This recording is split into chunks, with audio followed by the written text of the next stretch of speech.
Party. Interesting right there. For more on all of this, let's bring in former Illinois Congressman and 2020 Republican presidential candidate Joe Walsh. Joe, we're so glad to have you here, especially after all that took place yesterday.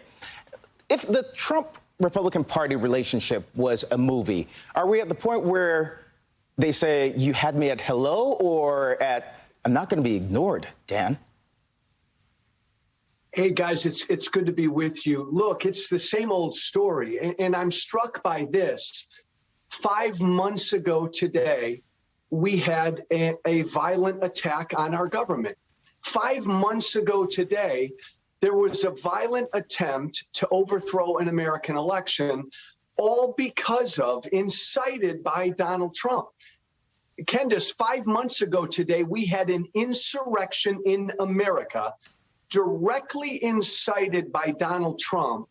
5 months later, this son of a bitch's hold on the party is even stronger than it was then. This is his party, period. Joe, this is a family show. Joe, and Joe's clearly not a fan of Fatal Attraction or Jerry Maguire, but that's okay. We'll let that go.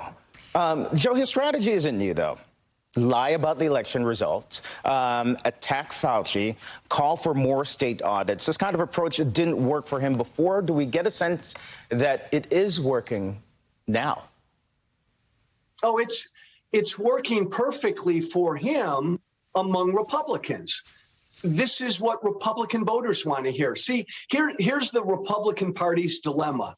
The vast majority of Republican Party voters love Donald Trump. They believe the big lie. They believe the election was stolen. They don't believe Joe Biden won fair and square. They don't believe January 6th was a big deal. The vast majority of Republicans, guys, love him. The vast majority of Americans can't stand him. So that's why the Republican Party is beholden to him. They're stuck. They're trapped. I mean, they're in a trap that they created for themselves. But if Donald Trump wanted to run for president in 2024, nobody would challenge him. Think about that. No credible challenger would challenge him. What about Liz Cheney? I mean, she had a few choice words to say about him. Let's listen and talk about it. I think it's a very real threat, and it's an ongoing threat. And I think that President Trump's continued activities demonstrate the falsity of the idea that if we simply ignore him, he'll go away. There are some in my party who are embracing him. There are some who don't want to embrace him, who don't want him to be part of the future of the party or the country, but who think that we can get to that point by simply ignoring him. And I just don't believe that. You know, she says she's focused on her own primary in Wyoming, but would she be a potential contender for a primary challenger to Donald J. Trump?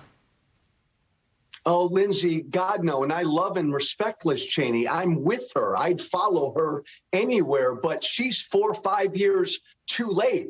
If Liz Cheney ran for president in 2024, she'd probably get 7 or 8 votes. Look, this notion that there's a battle, and I heard Liz Cheney say this again the other day, that 2024 will be a battle for the soul of the Republican Party. That's crazy talk. That battle was years ago. There was a battle. It really wasn't much of a battle. Donald Trump won, and that's where the soul of the party is. I think deep down Liz Cheney knows that. I think deep down Liz Cheney knows if she has a credible challenger next year, there's no way she can win. Look, there's no room in this Republican Party for Joe Walsh. There's no room in this Republican Party for Liz Cheney. What about room for Brian Kemp and Brad Raffensperger? They were booed last night at their own convention. Brad Raffensperger was censured over their refusal to overturn the election. We played that for you at the top of the show. We're listening to it again now. These are both elected Republicans. Your reaction? Elected Republicans, Lindsay, who have done their best, unlike Liz Cheney and me, they've done their best to try to stay loyal to Donald Trump while still doing their job and upholding their state's constitution. Look, it was like Mike Pence this week. Mike Pence, former vice president, came out and gave a speech and said, Donald Trump and I don't see eye to eye on January 6th. Yep. Look, here's the deal. You can't kind of sort of hug Donald Trump. If you want to succeed in today's Republican Party, and Brian Kemp and Raffensperger learned this, you've got to give Donald Trump a full, enthusiastic, full frontal embrace every day. Yeah. You can't just kind of hug him. He is the party. He's where, and I think this is so hard for a lot of folks on TV to understand, because I still engage with Republican voters every day. They adore what they think Trump is. They worship him. And so if you're a Republican and you want to succeed, you got to get down on your knees every day and embrace Donald Trump. And it's going to be that way. Even Mike Pence, even after he had that speech, he sent out some fundraising email saying that he stands with Trump after all of that. Former Congressman Joe Walsh, always a pleasure. Thank you. Thanks, guys. President Biden has a busy schedule ahead.